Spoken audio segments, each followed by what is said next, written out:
മധ്യപ്രദേശിലെ ദാമോയിൽ യുവാവ് British cardiologist എന്ന വ്യാജേന ഹൃദയ ശസ്ത്രക്രിയ നടത്തിയതിനെ തുടർന്ന് 7 പേർ മരിച്ചു.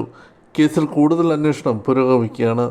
നരേന്ദ്ര വിക്രമാദിത്യ യാദവ് എന്ന യുവാവ് പ്രശസ്ത ബ്രിട്ടീഷ് ഡോക്ടറായ ഡോക്ടർ എൻ ജോൺ കെമ എന്ന പേരിൽ ദാമോയിലെ ഒരു സ്വകാര്യ ക്രിസ്ത്യൻ മിഷണറി ആശുപത്രിയിൽ ജോലിയിൽ പ്രവേശിക്കുകയായിരുന്നു.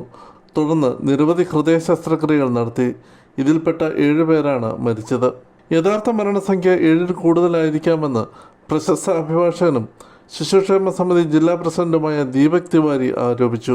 വ്യാജ ഡോക്ടറുടെ യോഗ്യതയിൽ സംശയിച്ച ചിലർ തട്ടിപ്പിൽ നിന്ന് കഷ്ടിച്ച് രക്ഷപ്പെടുകയായിരുന്നുവെന്ന് ദാമോ ജില്ലാ മജിസ്ട്രേറ്റിന് മുമ്പാകെ നൽകിയ പരാതിയിൽ തിവാരി പറഞ്ഞു.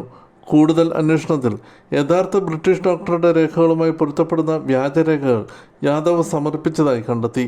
ഹൈദരാബാദിൽ ഇയാൾക്കെതിരെ ഇതിനോടകം ക്രിമിനൽ കേസുള്ളതായി റിപ്പോർട്ടുണ്ട്. രോഗികൾ മരിക്കാനായ സംഭവം ദേശീയ മനുഷ്യാവകാശ കമ്മീഷന്റെ ശ്രദ്ധയിൽപ്പെടുത്തിയിട്ടുണ്ട്.